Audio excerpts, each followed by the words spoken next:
What is up, Nets world? We're back here on the Believe in Nets podcast on the Believe Podcast Network. As always, big thanks to everyone for listening. Make sure to subscribe to Believe in Nets on all streaming platforms, Apple Podcasts, Spotify, YouTube. Smash the like button, leave a 5-star review if you can. I'm your host, Erik Slater, Brooklyn Nets beat reporter for ClutchPoints.com. Recording this at about noon on Thursday.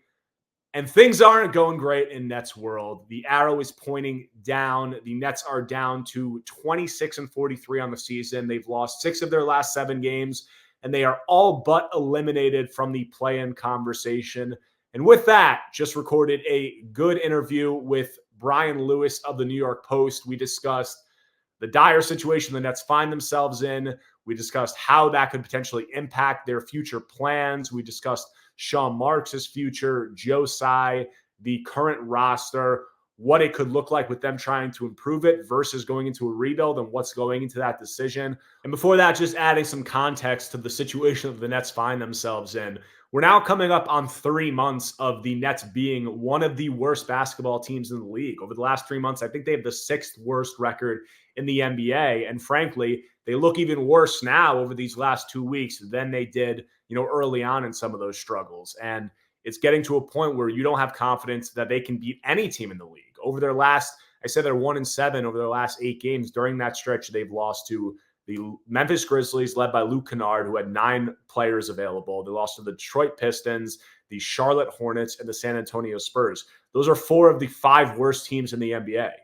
And then that's frankly, maybe outside of that San Antonio game, looked outclassed in those games and did not look anywhere near the better team on the floor. So a pretty dire situation, a situation that understandably has the fan base angry and wanting answers about where this team is going to go and how they're going to, take accountability for this and respond moving forward. And I broke down all of it with Brian, some really great insight that I hope you guys enjoy after the theme music.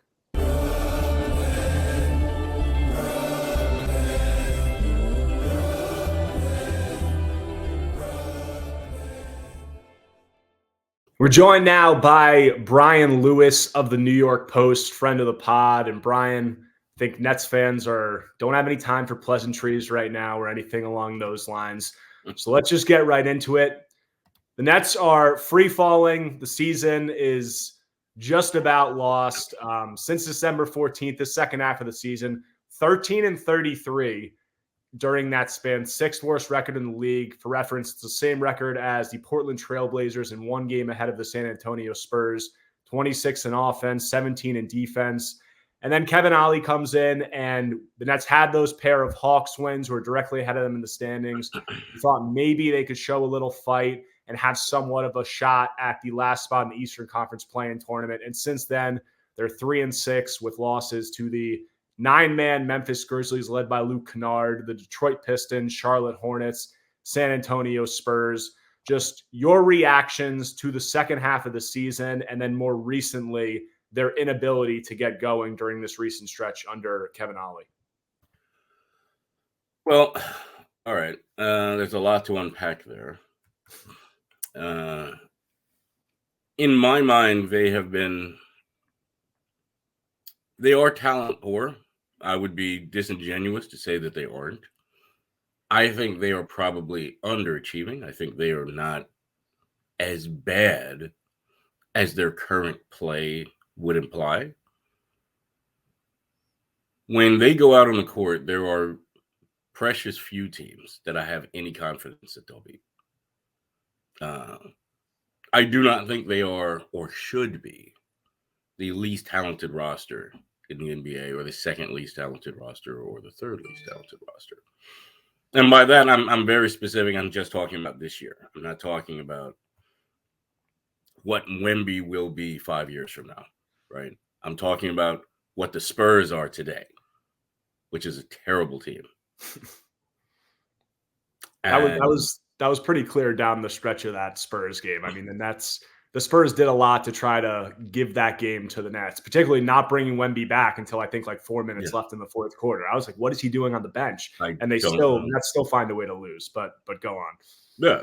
So I think they're a situation where they are talent poor, bottom third somewhere, but Their lack of cohesion and lack of incentive, maybe, is showing through and making them look even worse than their already poor roster is. And, when you look at the second half of the season, and particularly this last month or month and a half, you're not going to put it on one player, but the Nets' top player prior to that and last season after the trades was obviously Mikal Bridges. And Bridges has struggled mightily, down the stretch here over the last 16 games. He's at 15.8 points per game. He's shooting 38% from the field. And frankly, this last 10 games has faded into the background considerably. I think he's attempting the third most shots on the team and just does not look like a player who's been comfortable carrying the load, as this top option. And frankly, he hasn't been the top option in this recent stretch. But, that obviously has led to a conversation of Bridges obviously played in his 500th straight game last game, the Iron Man streak, led the league in minutes over the last 2 seasons. I think he's second this year, played in FIBA. So it's led to a conversation of, is he fatigued? Is he injured? Is he just uncomfortable in this number one role, as this season has progressed? What do you make of Mikal's, pretty glaring struggles during this stretch? And what do you attribute those to? And just what have you seen from him? One, I think it's all of the above. People, for whatever reason, don't want to consider the fatigue element in this. They say, oh, these guys are in their 20s. They're only playing every other day. What's the big deal? 500 straight games is a lot of games. And it's not just the 500 straight games, right? You're not bringing him off the bench for the last minute of 500 straight games. This is a guy who is leading the league in games and minutes and miles, right? I mean, that's a heavy workload. And then you consider the fact that he played, 13 games in FIBA, and I think was second on the team in those minutes.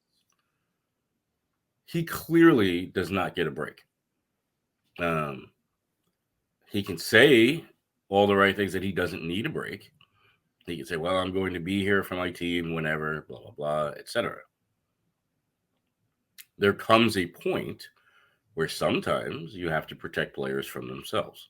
Now, I'm not saying if this guy, who is arguably your best player, really wants to keep this streak alive, that you just go out of your way to irritate him and sit him. I'm not saying that. But 37 minutes doesn't always seem necessary. Mm-hmm. Some of that needs to be scaled back. Secondly, no, he is not a 28 point a game scorer or 27 and change or whatever he averaged over those last 20 something games last year. That is not what he is. And now that he is on the scouting report and not only frequently guarding the best perimeter player, but being asked to be a 20 some odd point scorer while he's fatigued. And frankly, I don't know what kind of headspace he's in right now. I don't like to make those projections because I'm not in his head and I'm not a shrink. But he is clearly a guy who is accustomed to winning and who wears every single loss on his sleeve. And this is a lot of losses. Yeah, and this has become such a frequent talking point amongst the Nets fan base, and rightfully so, because this is supposed to be the top player. This is the guy that you're, reportedly turning down 4 first-round picks from certain teams, the majority of your draft capital from the Houston trade, which is the ticket to being able to rebuild in a proper way. So you expect production from this guy. Just my stance on it briefly, what I've said is that, like you said, it's a combination of both of those things. And, people look at the minutes and it's like Bridges led the league in minutes the last 2 seasons. He's played the most minutes in the NBA over the last 5 seasons. But to me, it's that, and it's him being miscast in this number one role. And those things are building upon each other because people like to think that like all minutes are created equal. They're not. When you look at the minutes that he's playing with this Nets team compared to what he was doing in Phoenix, especially earlier on in his Phoenix tenure. He's moving a lot more offensively. He's being asked to do a lot more on the ball as an on-ball creator, especially in the first half of this season. And you couple all of that exertion with what he was trying to do on the defensive end, and it's just the fatigue factor of it building up along with the added, responsibilities that he hasn't been accustomed to throughout his career. Those things are building on each other. And that's not just physically, as you said, that's mentally also, because as those losses continue to pile up, that responsibility, being asked to do things that you're not necessarily comfortable with, along with your body just not probably being in the best condition, it's not a recipe for success. And, that may fall on management, obviously, just as much, if not more than it does on Mikal. So that is, it's gotten to a point where he just does not look like he's the player that he's been. And he looks like a guy like the rest of the Nets team that frankly is limping into the offseason. And that leads us, kind of into some big picture talk about where this team is. And just talking about that, you and I have discussed on, I think, post-trade deadline, we did our pod. The plan has been, or indicated to be, to wait for 2025, the offseason, when they'll be set up with all that cap space when Ben Simmons' contract expires and a stockpile of draft picks. And, in the meantime, these 2 seasons, be that scrappy team of high-level role players, maybe improve around the margins in the mold of that 18-19 squad. That's failed miserably this year. And I think it's safe to say that this team has performed well under the expectations that management had. So do you think that the second half of this season and how miserably it has gone has been bad enough to change their long-term outlook on that plan? I wish I knew. And I don't. In your opinion, then? If I had to guess, I would say no, but I don't feel strongly about that. All right. I know what the opinion was in the summer. I know what it was in camp. I know what it was earlier in the year. I know what it was, frankly, around the deadline. I don't know what it is now. And as we point out, they've looked horrid. Yeah. And they've looked like one of the worst teams in the league. There's no other way to put it. Like they have looked like one of the worst teams in the NBA. And you are in an entertainment business. And there is a loud subsegment of their fan base that is letting them hear about A, how bad they look, and B, that they don't agree with what they feel or what they are seeing is the plan. I don't know to a certainty whether it's enough to change their opinion. What I would say is there's a lot there. There's a lot of evidence there to change your opinion. And all right, so if they are to not pivot to a rebuild and they are to continue going down this path, it brings into question a lot of interesting things into question, because they're mostly going to be looking at the same roster next season, barring a big time move this summer. Running through the numbers quickly, they've got $122 million on their books next season, committed to 10 players. The cap's projected for $141 million, luxury tax $172 million, which they're going to avoid the luxury tax to reset the repeater tax. Yeah. And that's before signing Nic Claxton. So they're $19 million before the cap, before signing Claxton. If they re-sign him, as I think most expect them to do, we'll talk about that. They'll be around $30 million below the luxury tax with 4 roster spots left to fill. Now, they still have a $20 million trade exception from the Joe Harris deal that could be used to bring in a decent sized contract if they wanted to, while still staying under the luxury tax. But barring a trade for a star, a big name, whoever becomes available, will ownership, stand for another year of this kind of mediocrity? Or could there be, I don't want to call it a panic move, but as I just said, but it would ultimately be kind of a panic move. Could there be a trade for a big name to avoid another year of this? Do you see that as kind of the direction this could be headed, based on, like you said, the fan base and how miserable this season has been? Yeah. And remember, they also have the trade exception for Spencer. Yep. Yeah. Yeah. Which is sizable. It's a big one. I mean, there could certainly be a move.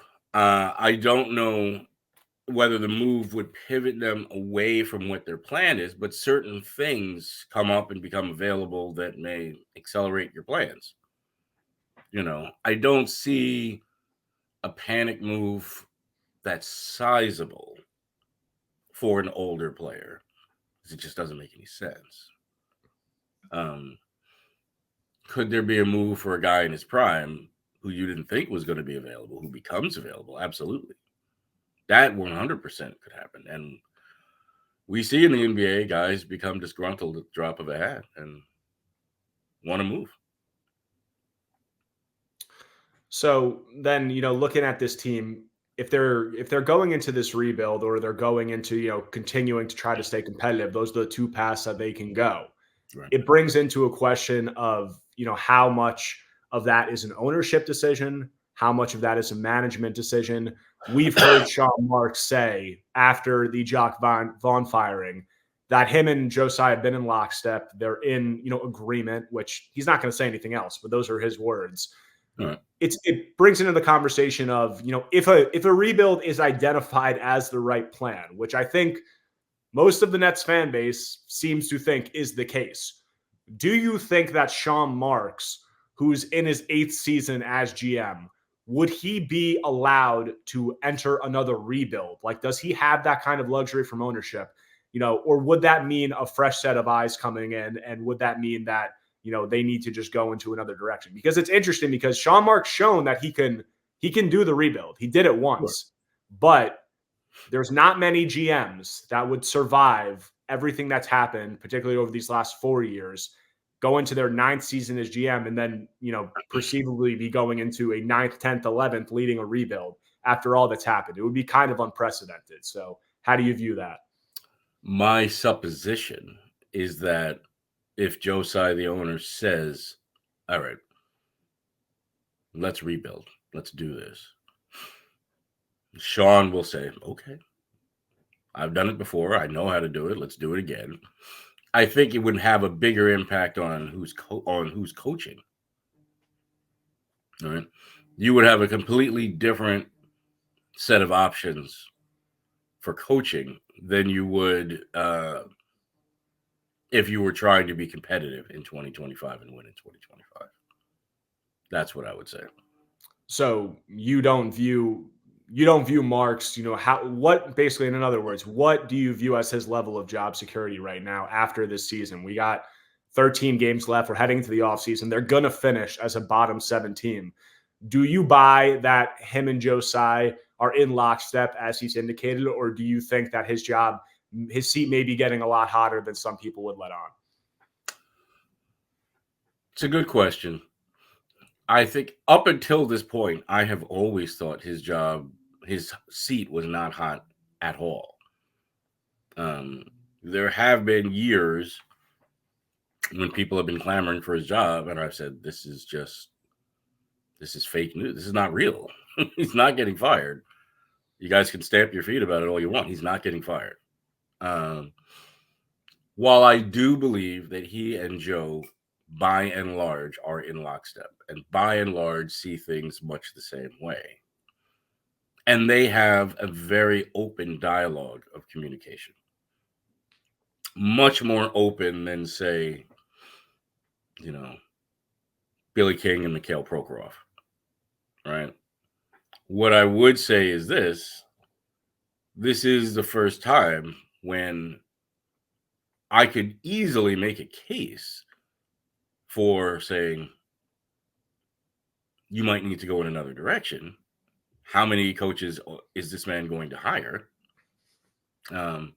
What I would also say is, and going back to my earlier point, what direction you choose to go in, or Tsai chooses to go in, I'm not sure that 100% determines Sean Marks' fate, but I would say it determines who Sean Marks hires.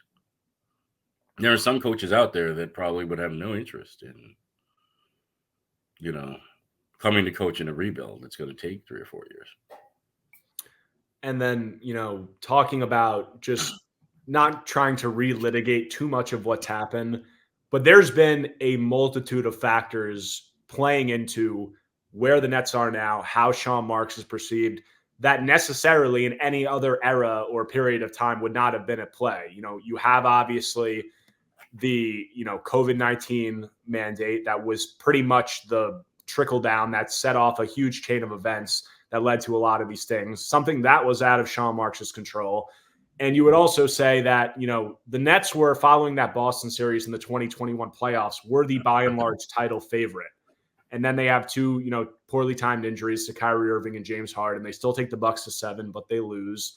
And then everything falls apart after that because of the COVID tenure. Now, those were two major events that were out of Sean's control that I think a lot of people who, think he's a good GM or in favor would point to.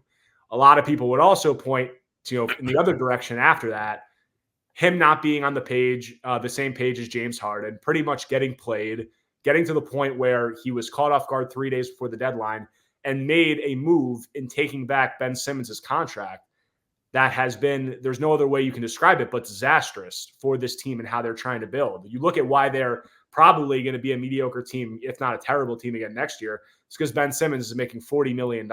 You can't really build a team when that's the case. So that would be the move, and everything that's transpired since then, that obviously would be the detractors, point.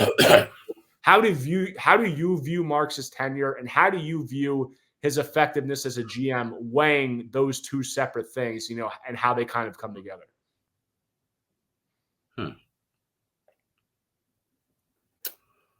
I would agree with what you said. I think he has made a ton of moves that are, in a vacuum, good moves. He has made a few moves that are the most important moves that he's had to make that have been poor moves. He's made exponentially more good decisions than bad decisions. Unfortunately for him and for the Nets, some of those bad decisions are more weighty, right? Being blindsided by James Harden, that's bad. That's not all him. I mean, they have an entire front office. Yeah. They have people that in essence are supposed to be spies and know what's going on and whatnot. And it's not just him, but that's bad. The return has been bad or beyond bad. So I would say, the most successful coaching hire in my mind has been Kenny. By far. Who you pick as your coach is important, right? So I think by and large, many of the moves he's made have been good. But some of the biggest ones that he's had to make haven't exactly come up smelling like roses. And, the signs have yet to indicate, as we touched on earlier, that they are willing to enter a rebuild, to blow this up, to go in that direction, to bottom out for a couple of years, potentially, to set up the future. All the indications have and continue to be that they're going to try to stay competitive, use all the draft capital that they have, the cap space that they're projected to have in 2025, to build up a competitive roster. And obviously the aim has been to put a star next to Mikal Bridges that would allow him to slide back into his accustomed role, be more comfortable, and then build the roster out from there. Now, I think a lot of Nets fans, understandably, are looking at this and saying, we're the 6th, 7th, 8th worst team in the league. Everything looks miserable here right now. Why is a star coming here? In what world is a star leaving a situation that might be better to join this? Now, not asking you for specific names, but it almost seems as if, could there be something that, the Nets know that the fan base, doesn't know, or that the reporters even that we don't know? Do you buy the idea that they might have some intel and that there might be a plan in place that, other people just aren't privy to? Because outside of that, it's kind of indefensible. It's kind of almost insane, it would seem like, to be banking on stars to join a team that looks like one of the worst teams in the league. So, is that something that, passes the sniff test for you, or do you view any validity to that? Okay, a lot to unpack there. One, I want to be clear when I say, or when I've said in the past, use those draft assets. I don't mean use them as in making all of those picks. I mean trading those picks to get Yeah. a player. Yeah. Okay. Definitely. Secondly, um, I have no doubt that their front office, and just about every front office, knows a lot that we don't know. Knows a lot that the fans don't know, and then knows a lot that we don't know. The longer I do this, I'm always fascinated at finding out something, sometimes after the fact, after a trade has been made or after a player has been signed or what have you. And you find out, you're talking to people and you find out the little nuances of how it happened. You say, oh, that's interesting. I didn't know that. So I have no doubt that they feel they know things that we don't know. That doesn't mean that I necessarily think that they have tampered and they have a deal cut out with somebody and this and that. Nor do I think that, you're talking about necessarily adding somebody huge in free agency. Like I'm saying, it could very well be a trade, more likely than free agency. What I would say is this. Yes, I do think they feel that despite the fact that they had 3 superstars all demand trades in a 12-month span or whatever it was, that they can still recruit players. That I will tell you that they believe. Now, I have no idea whether that is whether they're in denial or not. I don't know, but that 100% is their belief. Okay. That despite these 3 guys all asking out in short order, they still believe that guys will want to come play in New York. Okay, so I'm going to play the role of the fan right now. And from that perspective, like you said, I'm a Nets fan. I look at my team. We just had 3 of the biggest names and biggest stars in the NBA ask out, demand out, the biggest of which asked for the GM and the head coach to be fired at the same time. They all got sent out. The GM stays. After that, the team, which they probably expected or definitely expected to be competitive, we stunk. We're one of the worst teams in the league. We're a bottom 6 team in the league for the last 2-3 months. Why? Where does that belief stem from? Why do you guys believe that a star is going to come here? And that's, what all the fans, I think, would be saying right now, and completely understandably so. I think the last point you touched on probably seems like one of the biggest legs they have to stand on is just that they're in the New York market and guys want to come and live in New York, have those business opportunities, have that lifestyle. Do you think that's it, or just what do you think the belief is stemming from? I think that's I think that's a large part of it. Mm-hmm. If they were the Boise Nets, no offense to anybody, but they probably would not have the same level of belief. And yes, they are constantly talking to agents all the time. There's not a day goes by where somebody, it may not be Sean, but somebody in the front of talking to agents. And, you get an idea. You understand? Mm-hmm. And players talk to players. So you get an idea when somebody has no interest in coming to play for. Like, they knew the last time Kevin Durant was a free agent that they weren't, ownership was kind of surprised, I think. When he was on Long Island and wouldn't give them an interview. But I think other people in the building knew we don't have a shot here. Right? Mm-hmm. We know this already. We will try and he will reject us because we have to try. But we know we don't have a shot. And I'm saying between talking with agents and players, I think they have a feeling that they can still attract players. Now, when I say players, I want to be clear. I'm not saying that I expect, tonight, Giannis to be sitting there saying, I demand to be traded to the Nets over the summer. I'm not saying a player of that caliber, but they do feel like they are not, say, radioactive, right? Where players are going to look at that and say, well, you had all three of them and all three ass out. Your culture must be trash. I'm not going there.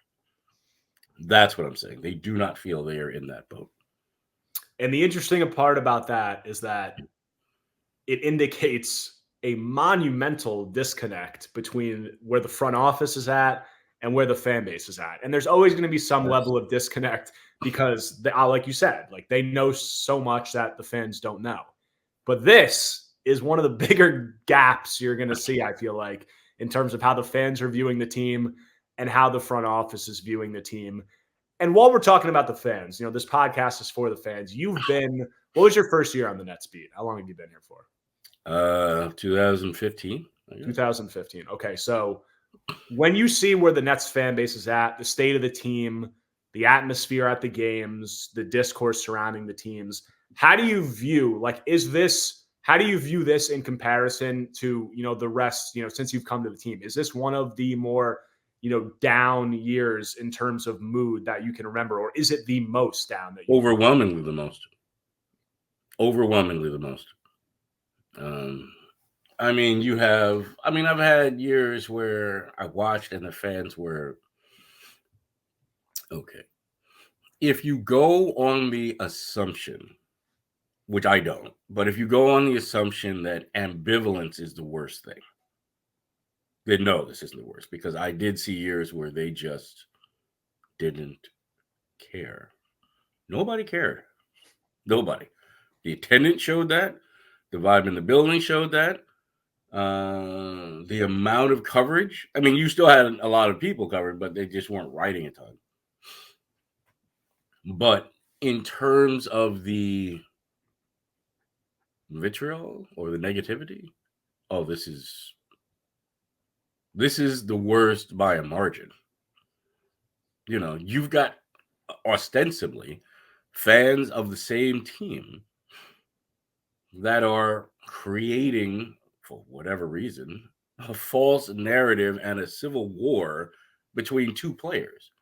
Two players, by the way, that I have never seen get in a fight or have beef with each other. Or I almost tweeted that when somebody, I forgot who it was on Twitter, it was one of the there's a lot of them that replies that stuff, but somebody was talking about Mikal and Cam Thomas, who you're obviously referring to, and was talking about, them, like the Nets favoring Mikal, and, it's like Cam Thomas's detriment, and he should be, outraged about how this has gone, and like them having a potential feud or rivalry. And I'm like, I've seen Mikal and Cam interact in the locker room. Their lockers are right next to each other. They are very close by everything that I've heard and everything that I've seen. So it's just been funny to see that kind of play out within the Nets fan base, because those are two guys that like each other a lot. And, they've created this, like you said, there's this narrative in their head. But go on, finish. Yeah. So, there's that. There are things that I don't even want to get into.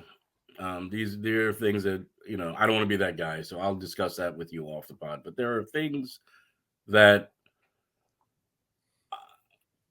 I've been told about just how angry and negative some of the fan base has gotten, and some of the things that have been said that are concerning. And I will leave it at that. A couple more things I wanted to touch on before rounding this out. Obviously, Tsai, and his, the direction that he's going to want to go is one of the main factors. If he cuts the checks, it's how this is going to play out. So, it's entered a curious conversation of, is he willing to enter a rebuild, to be one of the, the worst teams in the league? How much does that hurt his bottom line? Is he more content to maybe just, swing for a star that might only make the team a mid to bottom, tier playoff team, and just, put butts in the seats and keep making money, keep that valuation potentially rising it? Is he in it for the long haul? Just, what would you say to that? I know you can't go into his head and say what he's thinking, but is there a willingness to bottom out? And do you see Tsai as a guy who's in this for the long haul? or is he a guy that you think in the meantime would more so, want to keep interest level around the team as high as he can, even if that might not be the best route to winning a championship? Okay, there's a couple questions in there. One, as far as bottoming out, I don't think he has an interest, an appetite for that. I don't think it helps that the Knicks are crossed out killing it. All right.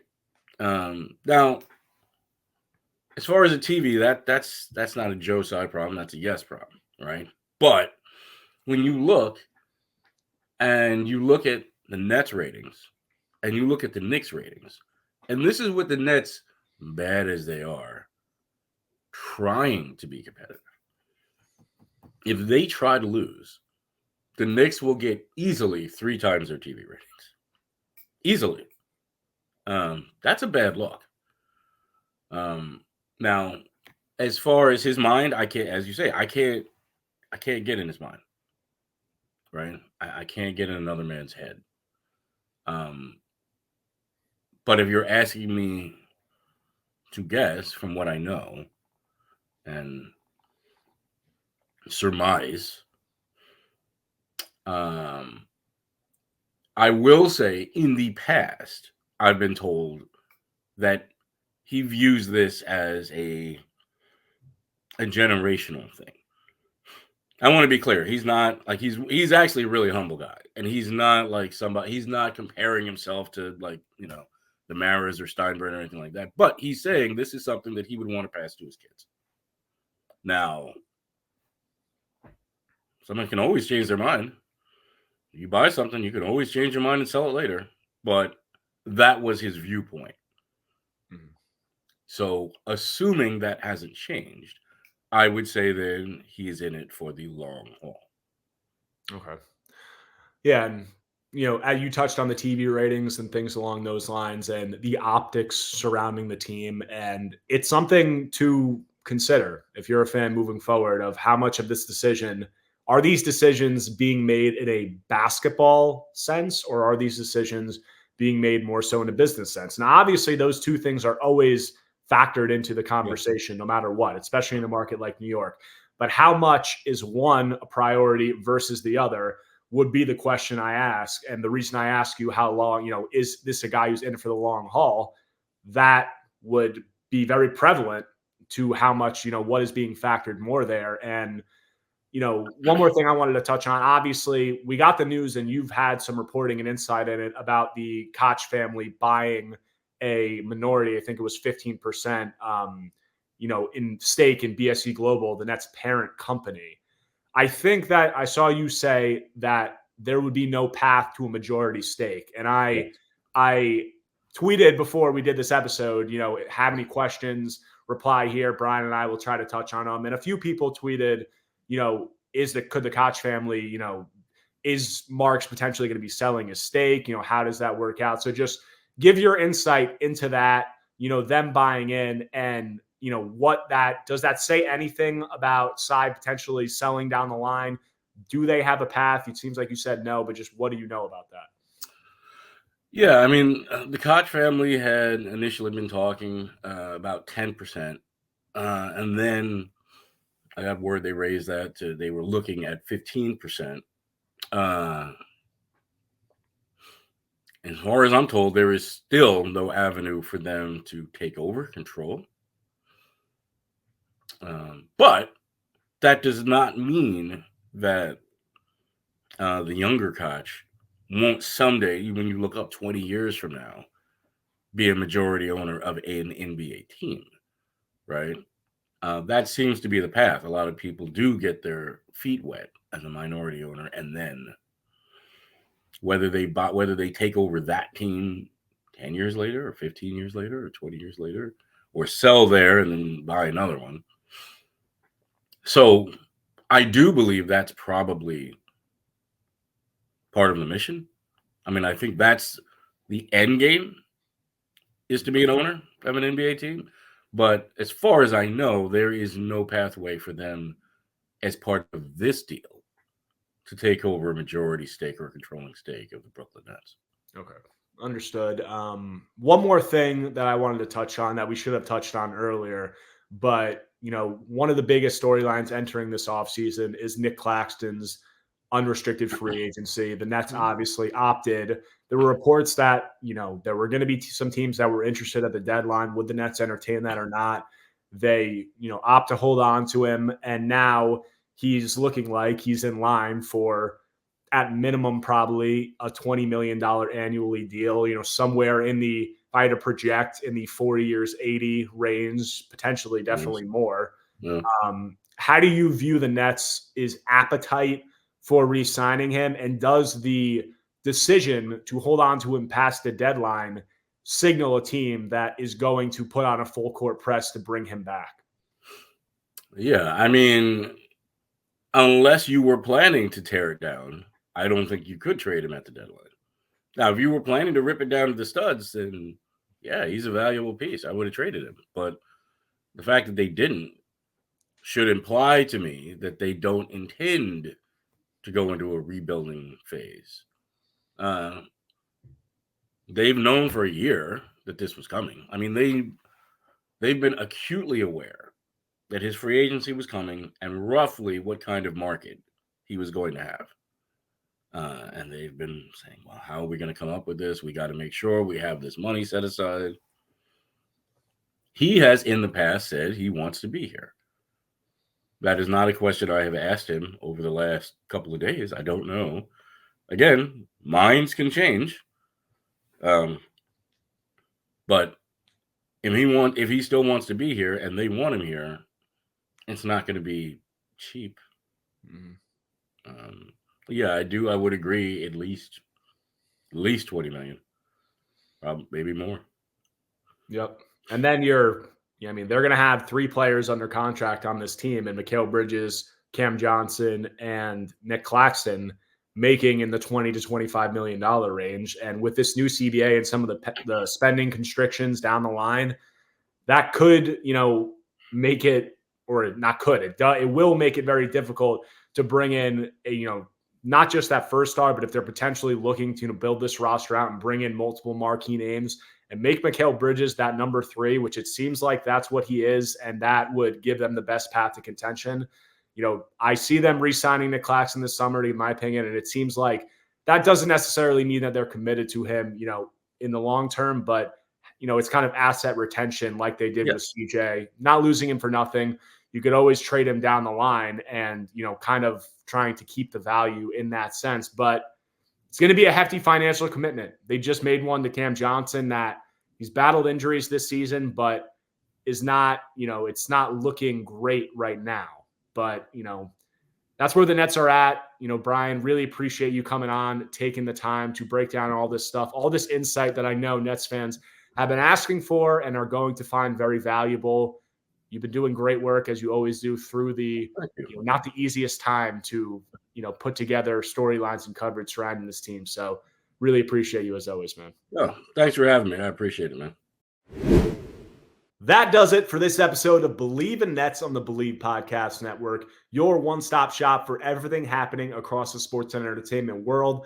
Hope you guys enjoyed the interview with Brian. Always has great insight. Really enjoyed chopping it up and breaking down what's happened with the team. If you guys don't already, make sure to subscribe to Believe in Nets on all streaming platforms, Apple Podcasts, Spotify, YouTube. Smash that like button. Leave a 5-star review if you can. That really goes a long way.